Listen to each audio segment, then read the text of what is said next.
Welcome, fellow beekeepers. This is Jamie Walters, OSBA's Maumee Valley Director and News Editor. I'm pleased to announce OSBA's new live webinar training series. Live sessions are recorded on the second and fourth Sunday of each month, 7 p.m. through Zoom conference call. You're welcome to attend by making a reservation on OSBA's website at www.ohiostatebeekeepers.org.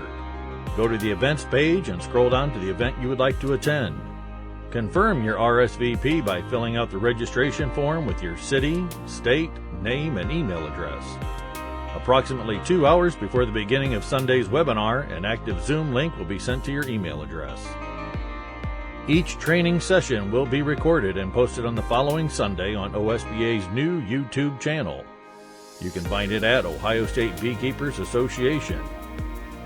You're welcome to subscribe and be sure to click the bell to be alerted each time we upload a new video. Each month's speakers and presentation will be posted on the Facebook page, by direct email to registered and paid members, and our website at ohiostatebeekeepers.org. If you have any questions, please feel free to contact me at editor@ohiostatebeekeepers.org. And now on to our previous recorded webinar. Thank you everyone for coming, especially after many of you were at your conference over the weekend. I really appreciate the opportunity to talk to everyone.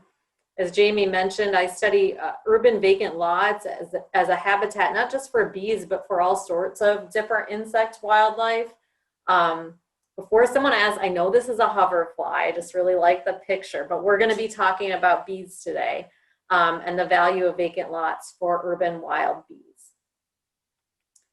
So because we're on Zoom and I don't get to meet you in person, I wanted to just give 3 slides kind of about myself and my job responsibilities. What do I do every day? So I am a professor in the entomology department in Columbus. I've been with Ohio State since 2009, and the majority of my job is to run a research program. That's 85% of my responsibility. Our lab studies the ecology of urban green spaces. We work in a few different types of habitats, but we specialize on vacant lots. We're interested in their design, their management, their landscape context, and also their potential to be sources or influenced by pollution and how that influences insects. We work with many different kinds of insects, from ground-dwelling spiders to beetles to pollinators. And these are just some pictures of my lab, students, and research sites focused on bees. Because I have a big research appointment, I have a big lab. I spend most of my time writing grants and maintaining funds for all these folks. These are masters, Ph.D, and postdocs in the lab that have worked with me over the last couple of years. And that's something I really enjoy. Mentoring young scientists is something that I really find very valuable and the best part of my job. I also do get to teach a little bit. I'm teaching insect ecology right now. I teach a course in presentation skills, so hopefully this talk won't be terrible. And I also teach a grant writing class, which is a skill that scientists need to learn. I've been thinking about making the grant writing class into a 1-week summer boot camp for members of the public who are interested in obtaining conservation grants. And so I'd love some feedback on if that's something a group like this would be interested in doing. About 5% of my time is doing extension work. I am a state specialist in extension. My specialty is Master Gardeners and 4-H programming. We've been doing a lot with, as Jamie mentioned, Denise Ellsworth's bee programming and Insect University. I've also written popular press books about insects, and we do a lot of 4-H activities. We recently completed this new insect 4-H program called Insect Adventures, and I'm working on a grant right now to turn this program into a school curriculum for teachers. So we're hoping to take it into the classroom. Some of the activities are a little long or require a lot of equipment, so we need to do some changes to make the 4-H program appropriate for schools. And we also do a lot with citizen science. We have a youth citizen science program called Dandelion Detectives that will be available next summer. If you Google Dandelion Detectives, that website will come up, or you can email me for more information. But we'd love you to get your young people in your life engaged in that project. So today we're going to be talking about insects in cities, specifically pollinators in cities. And when you think of an urban area, we don't necessarily think first off of conservation. Urbanization is known to lead to the decline of many plant and insect species. And this is driven by habitat fragmentation. And as we take away green spaces, many insects, including our pollinators, can become deprived of the nutrients and space they need to survive. And so a common prediction would be that as you move into an urban area, there's fewer species of pollinators, more exotics like this wool carder bee, and more generalists that can feed on anything, and a lack of specialist species.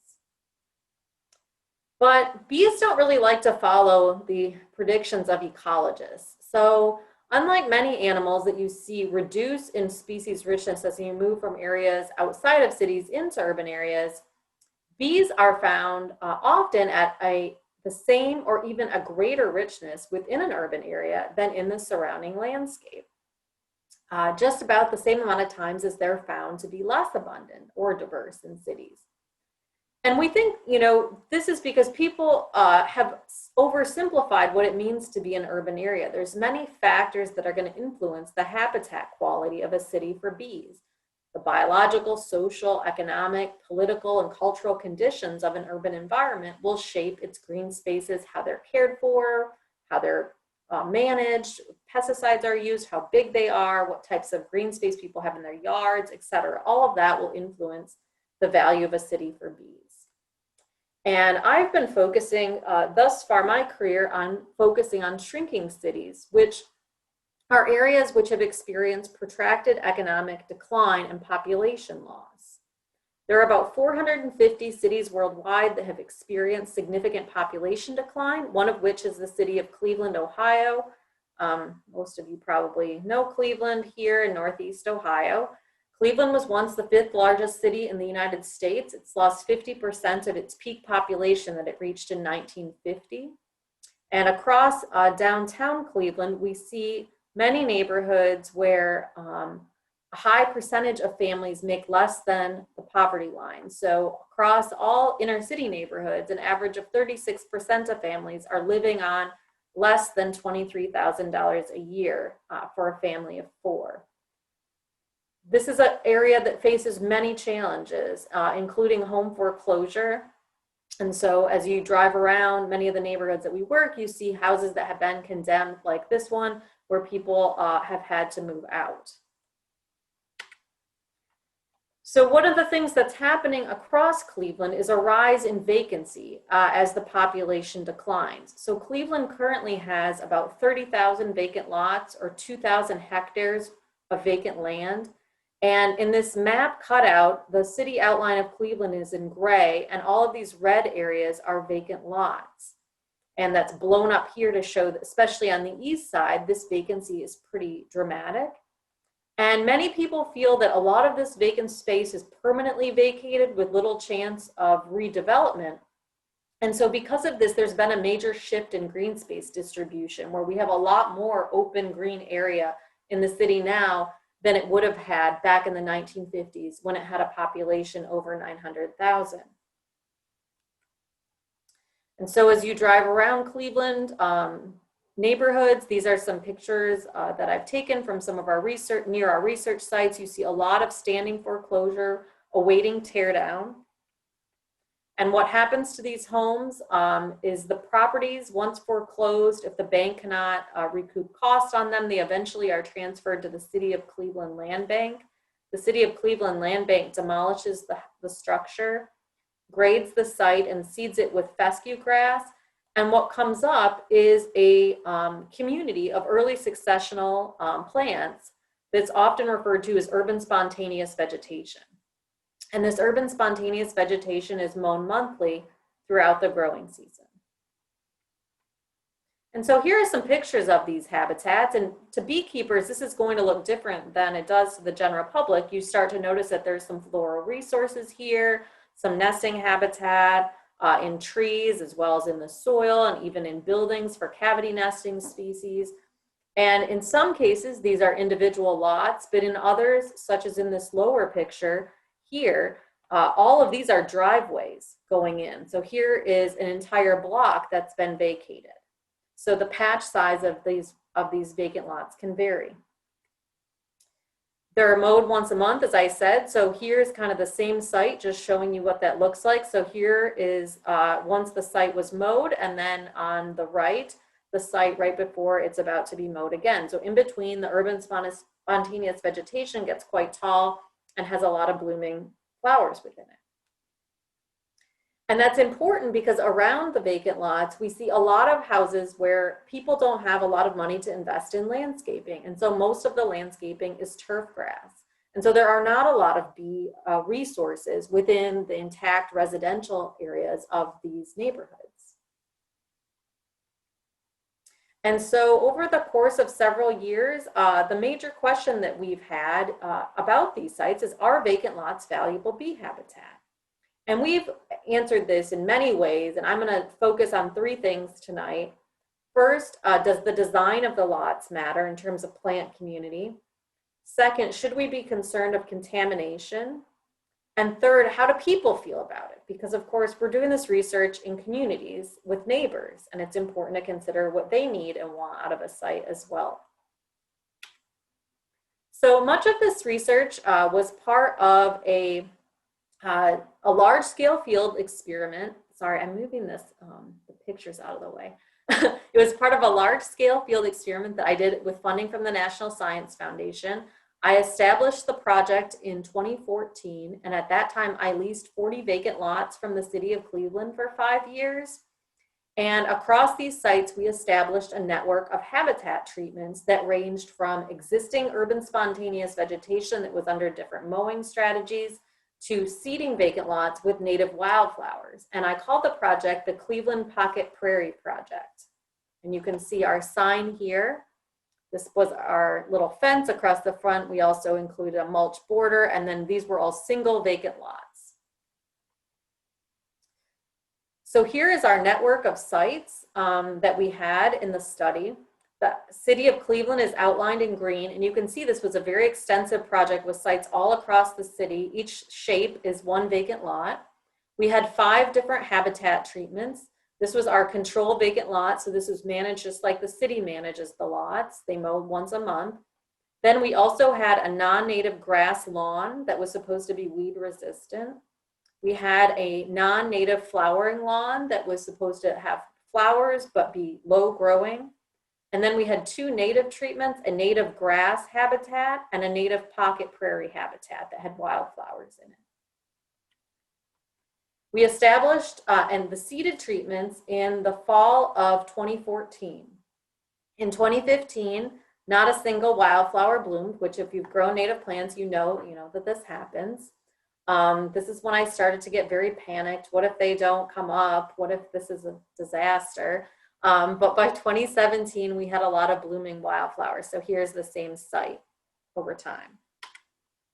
Here's some pictures of some of the resources that were present within the vacant lots that we planted that did really well. So across the season, you'd have different types of species. This kind of goes from early June to more midsummer plants and then late summer plants as well. So they're really beautiful, really full of flowers.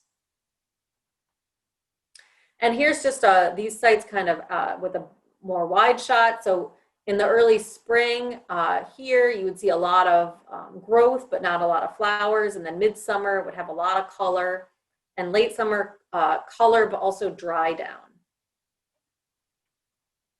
And that comes into play later when thinking about how people feel about the sites.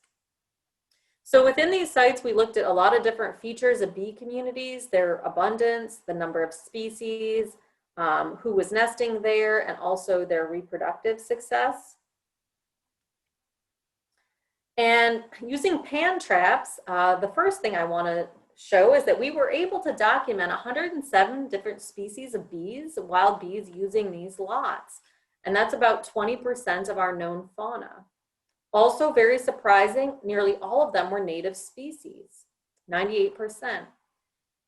Typically in urban areas, you see a real drop-off in ground nesting species, but depending on the site, we had between 58 and 82% of the community was ground nesting. So that was also really pretty good. We did find 10 exotic species, including the first North American collection of Hylaeus pictopes, which is this species. But what was really surprising was we didn't find a treatment effect. So those pocket prairie habitats, they had the same bee richness as our vacant lot habitats. But we did find an effect of what sorts of resources were provided by the site. So of course, the abundance of blooms varied quite a bit among those sites. You saw that we had some grass treatments and we had some treatments with different types of flowers. And what we found is regardless of whether the flowers were urban spontaneous vegetation or our seeded wildflowers, it really mattered to the bees that there were flowers. So our bee richness, or the number of bee species, increased with bloom abundance, irregardless of what types of flowers were there. We also wanted to know what bees were using what flowers within each of these sites. And so we monitored foraging of bees in early and late summer. So early summer were June and July collections, and late summer were August and September.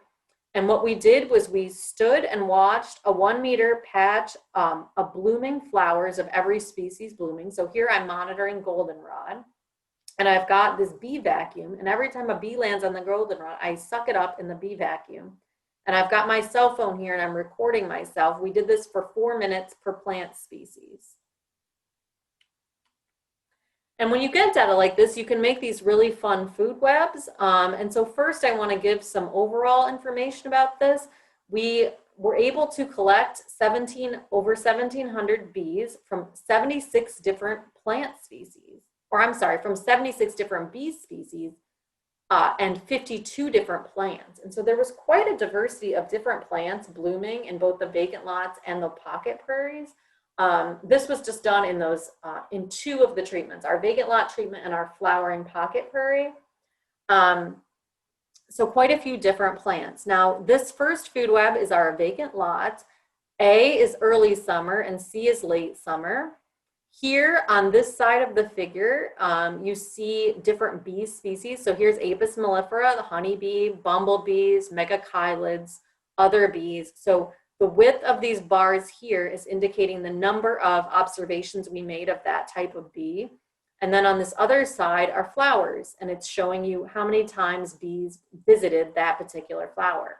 For instance, Trifolium pratense, or red clover, was a very frequently used resource by both Bombus and Apis mellifera. And you can see here these large connecting lines in between them. So in vacant lots, we found that red clover, chicory, and Queen Anne's lace were very important bee plants. These flowers here. In our pocket prairies here, we also found that bees continued to visit some of these same plants. So they became a little bit less important, but here's red clover, Queen Anne's lace, and chicory.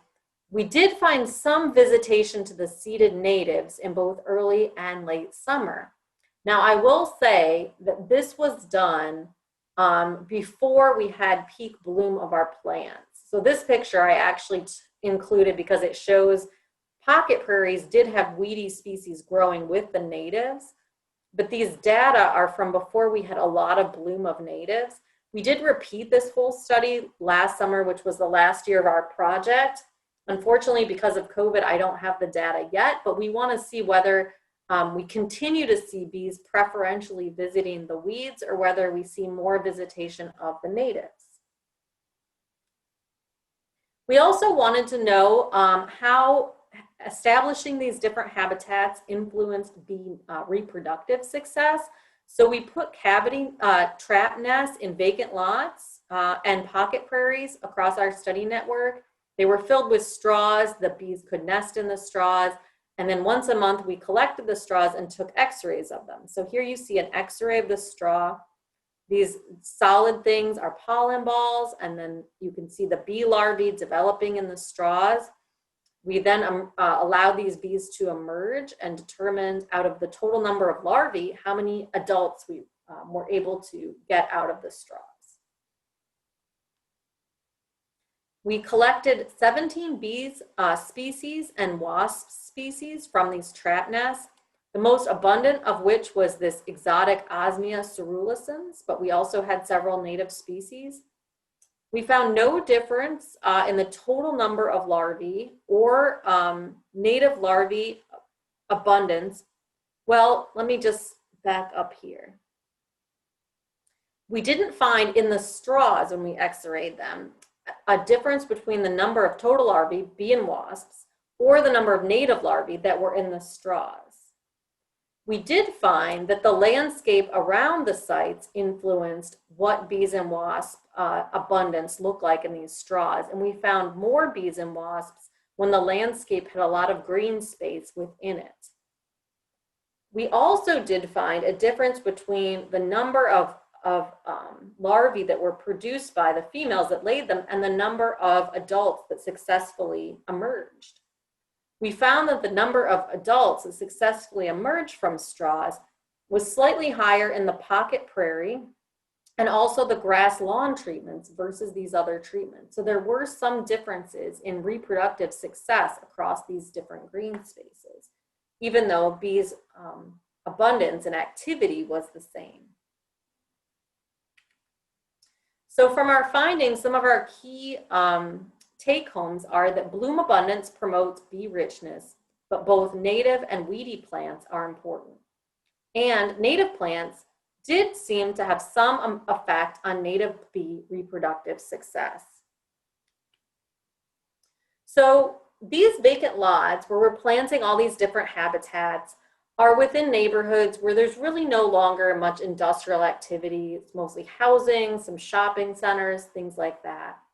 But many of you are probably familiar with Cleveland's history. It was an industrial city. That's what formed the city and its suburbs. And it was a leader in iron and steel production. And so these are some pictures of Cleveland during that reproductive, the industry time. But now we've gone from an industrial city to a post-industrial city and a legacy of heavy metal contamination. And unfortunately, across Cleveland, we have high levels of several heavy metals, including lead, within the soil.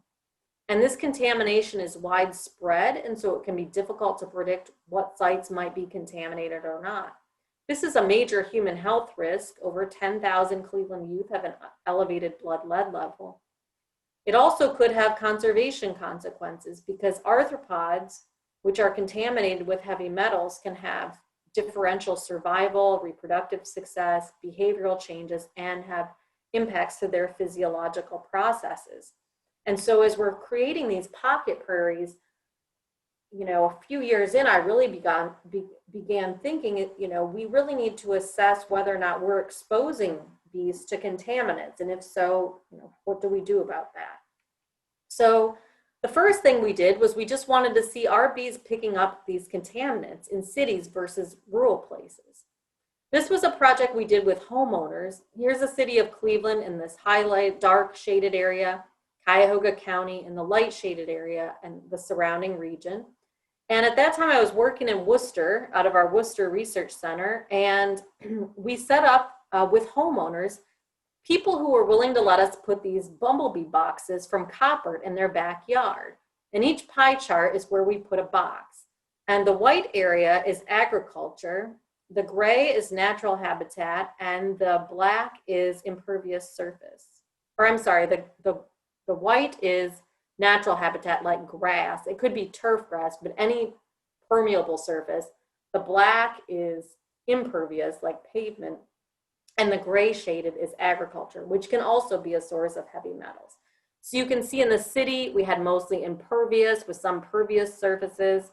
And then as we move out in rural, we had mostly natural habitat and some agriculture and less impervious surface. And so this was a gradient by which we wanted to measure which bees, if any, were collecting heavy metals. So the bees foraged for 21 days, and then we did this whole experiment 3 times. So 3 times I was in a van with 30 of these copper boxes buzzing away. And when we got back to the lab, we froze the boxes and we analyzed samples of the workers, their larvae, provisions for heavy metals. And these are some of our results. First, I want to point out that 10 heavy metals were found in workers, larvae, and provisions at levels that we could detect in the samples. And this graph, don't pay attention so much to the numbers on the axes, but what this is showing you is the likelihood of contamination over the amount of developed area. So as you move to the right, there's more developed area. As you move up on this graph, there's more likelihood of detecting contaminants. And what we found was in workers and in larvae, those from hives in the urban areas were more likely to have contaminants than those outside of urban areas. Now, does this mean that the contaminants are harming the bees?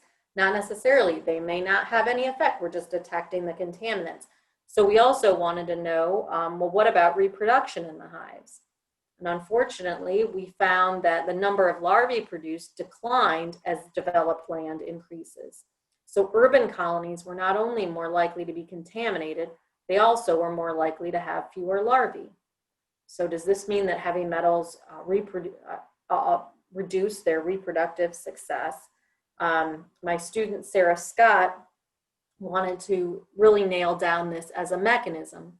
And so instead of doing a field project, she set up these flight tents where bees could only feed on either just sugar water or sugar water with one of these heavy metals or all of the heavy metals present. She used the same copper boxes, allowed them to forage for 15 days, and then analyze them for heavy metals and the number of larvae produced. So these are her results. This is bumblebee brood mortality in our control. She did find some level of percent mortality in the control. This wasn't great resources. They were just fed sugar water, and they did have access to pollen. But the mortality in the single heavy metal treatments was 3 to 4 times that of the control. And when exposed to all heavy metals, they had 9 times the mortality.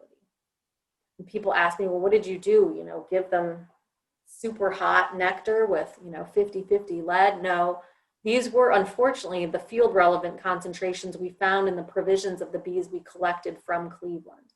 And it was very easy to tell healthy and not healthy. So here's a healthy larva and a dead larva, a healthy pupa and a dead pupa. So she was able to freeze these and then sort them dead into live and killed by heavy metals. So what do we learn from this? Well, heavy metal pollution is reducing brood survivorship of bees, but we definitely we want to caution that this doesn't mean that we think that urban conservation is bad. It means that we need to dive in and figure out how bees are coming into contact with pollutants and how we can mitigate it. And so we next want to determine how they're getting these contaminants. Are the plants taking up the contaminants? Is it a dust situation where dust is being blown onto the plants, getting mixed into the nectar? Are they drinking water that's contaminated? Are their hairs becoming contaminated with dust directly in their nesting for some of these soil nesting? It could be a lot of different mechanisms that need to be determined. So this is going to be another major area of research for my lab in the coming years. But I want to end with my third part, and that is what is it like to work in a neighborhood doing bee research, planting these pocket prairies? So what do the neighbors think of all of this stuff? So I really like to take pictures, as you can probably tell by now, and I can take what I think are some really beautiful pictures of vacant lots, and I actually think urban spontaneous vegetation is very beautiful personally, but this is not a widely held opinion. And beyond people not being super big fans of weedy species, there's a lot more to vacant lots than plants. These are neighborhoods that have many struggles. These vacant lots can be used as sites for garbage dumping and dumping of furniture. There can be gang activity, drug activity. This, where it looks like a deer had nested, was where we found a homeless person sleeping in one of the lots, and a neighbor became concerned. So there's a lot of things you have to think about when planning a conservation site besides the conservation targets. And so I've written a couple papers about this, one of which is From Potential to Practical, Conserving Bees in Urban Public Green Spaces. This just came out this last year. And in this paper, we talk about how, as ecologists or conservation practitioners, we look at a vacant lot and we think, well, if we create a pocket prairie, everybody's going to be on board with this. But that's not necessarily taken into account all of the feelings that people might have about landscaping. People's preferences are not all the same for landscaping. And this is very evidenced, and many of you already know this, because many people are terrified of bees. And so if you tell them that you're purposefully trying to create habitat for bees, that's not going to be universally accepted. And a lot of extension activity is going to be needed to really engage people in what creating habitat for bees means and whether or not there will be a risk to them. Are we going to have giant hornet nests of murder hornets in these sites? Secondly, many bee habitats are not suitable for neighbors who do not like tall grass. Our pocket prairies were tall. This was not a news story about my lots in particular, but there was one spring where it was very, very wet. The city had struggles mowing its vacant lots, and people were upset, and there were a lot of media stories about the tall vacant lots in Cleveland that summer. And so how do you do this? Well, what the literature would tell you to do is that you need to establish cues of care. You need to illustrate that these tall wildflowers that you're planting are purposeful. And so if we look at the picture on the right, this is in an affluent part of Columbus, and you can see it's absolutely beautiful. This is maintained by master gardeners. There's families out walking in the garden. Well, when we try to do something like this in a low-income area where there are not resources or volunteers willing to help us do it, this was the best that my lab was able to come up with. A fence, a mulched area, a mown border, and our prairie in the middle. And these are all things that are recommended. And we went out every week and picked up every bit of litter that someone had dumped into the site. But even then, you know, this does not look anything like this. And we shouldn't pretend that people are going to think it looks like that or expect them to accept it. Especially when people have such wide-ranging views of landscaping. And one of the really interesting things, I think, is just how different everybody likes their landscaping. And many people, as surprising to some of you as it might be, love fake flowers. And so one of the stories I always tell is these tires are from a woman who lived next to our site, and she absolutely could not stand our pocket prairie. And her entire front yard was silk flowers, and she wanted everything perfect.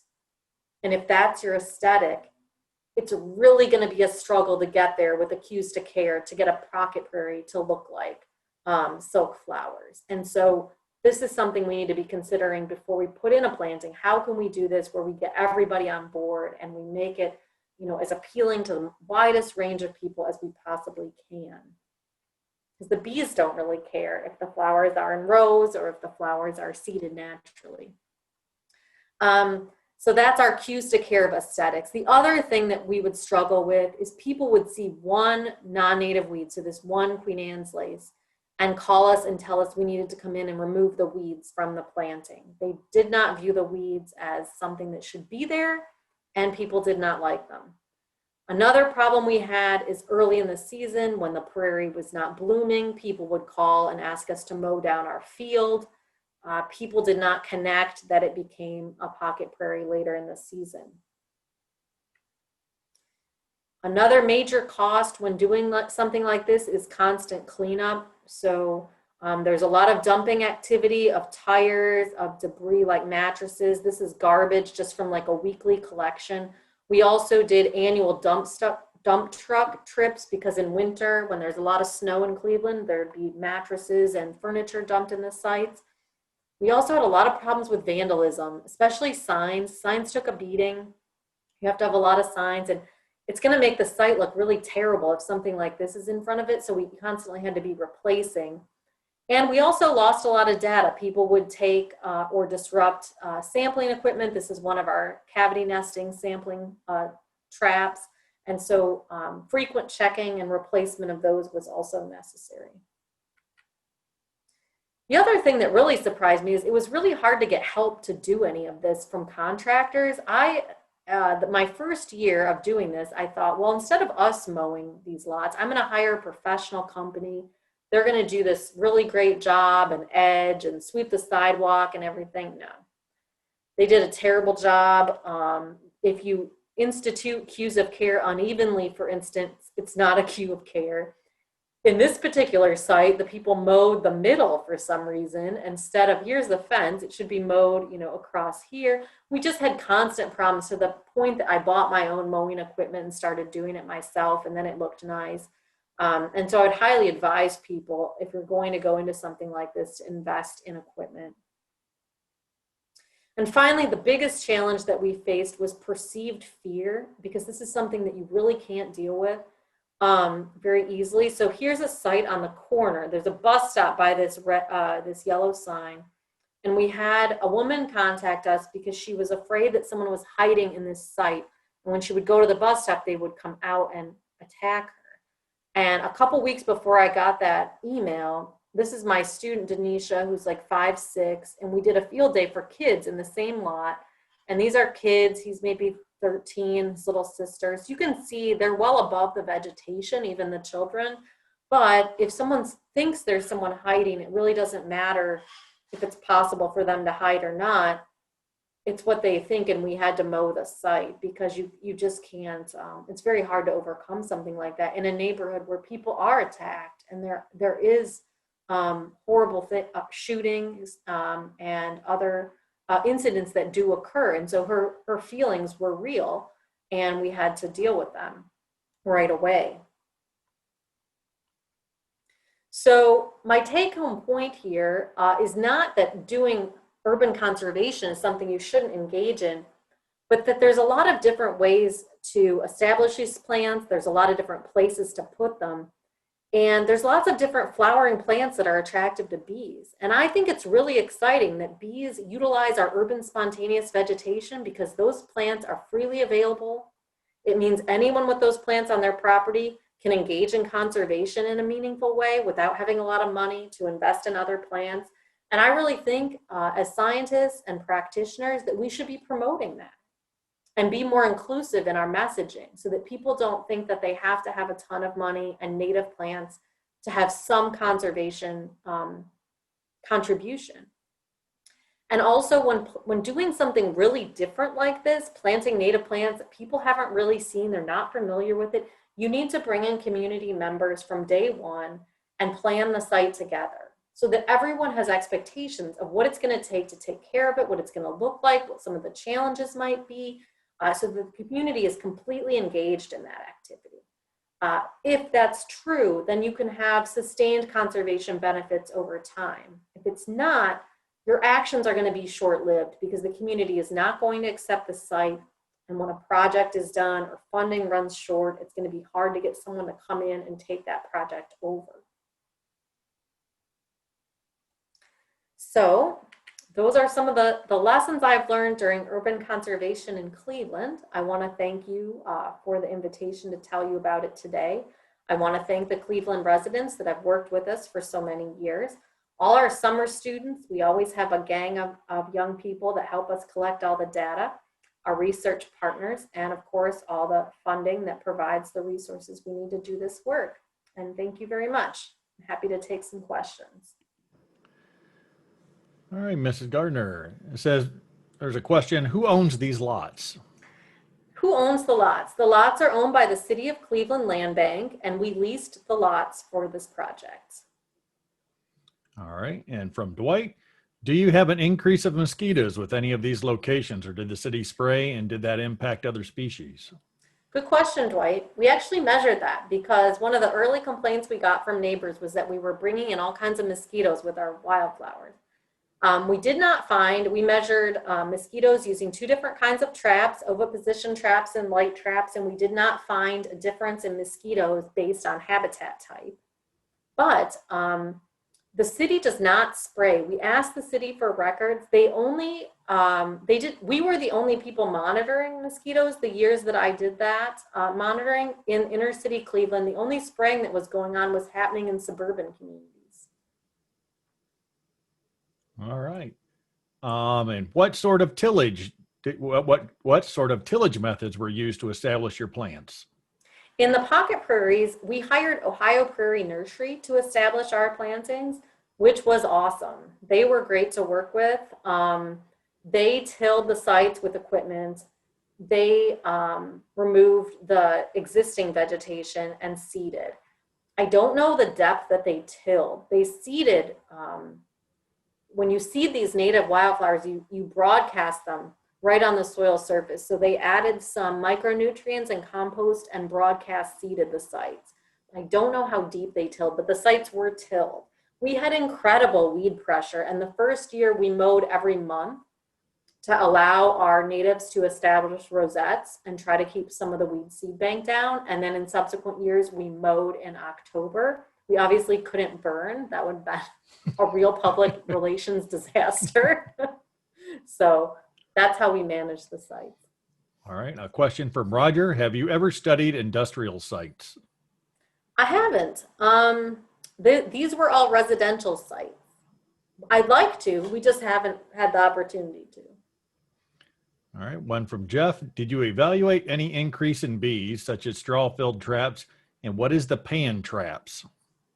Oh, I'll show you the pan traps. Sorry, they were on the slide, but I don't know if I pointed them out. Go all the way back to that one. So pan traps are a very sophisticated method. These are pan traps, and they're salad dressing containers that you get from a restaurant that are painted like flowers. So they're fluorescent yellow, fluorescent blue, and white. And this is our standard way to collect wild bees from sites. We put soapy water in here, we leave them for 24 hours, we come back and we see, we collect the bees, we dry them out and pin them, and that's how we identify. The only other sampling technique that we've used to collect bees are our insect vacuums, where we're making food webs with the plants. We didn't use any other sampling methods. All right. From Galaxy, so this is some from someone. Some municipalities argue that tall vegetation cause increase in rodents. Did you measure or see the same results? Well, I know that that's a common worry, because people constantly ask me if we were the source of their rodent problem, and someone tried to sue me. But I never once saw a rodent in our sites. Now, that being said, there's tons of seeds from plants, and I'm sure in winter these were good habitats. But the entire city where we were working is full of vacant lots, of unmanaged edges between these lots. So a lot of abandoned homes that are excellent habitat for rodents to overwinter. So it's really hard to know one way or another how these plantings may have like shifted that habitat gradient, because there's already a lot of habitat. We see a lot of animals out and about. I just never really saw them foraging in our lots. But you know how if you've been in a prairie, it's very dense, and so it would be challenging.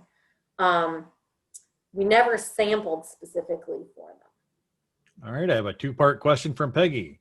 How can we establish natives, and can they later be relocated? Well, Peggy, if you mean in a garden setting or like in this kind of?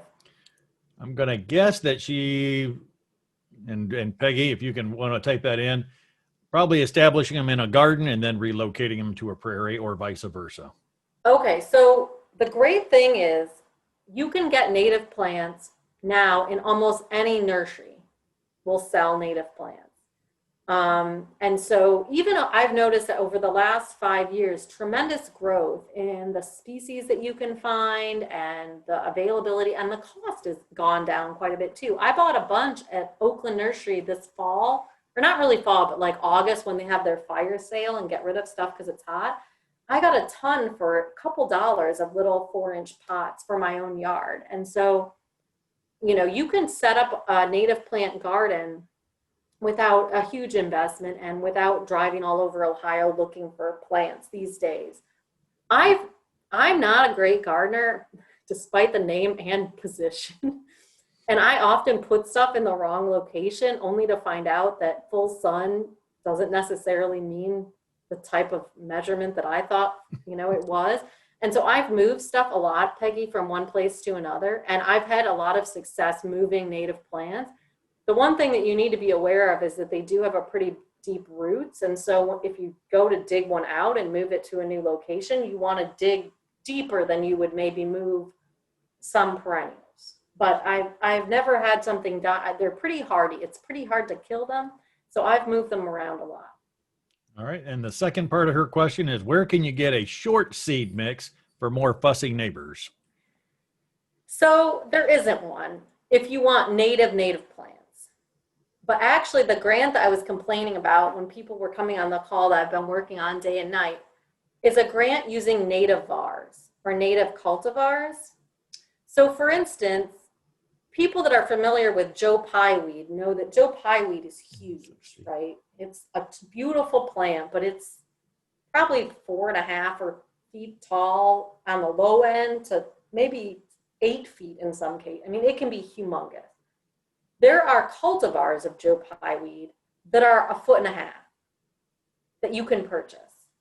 And so in my new project, because we had a lot of challenges kind of meeting the landscaping expectations of neighbors and including the native plants, we're designing gardens using some of these native vars because they're much more suitable to things like front yard gardens or small, patches of garden that you might have in a residential landscape.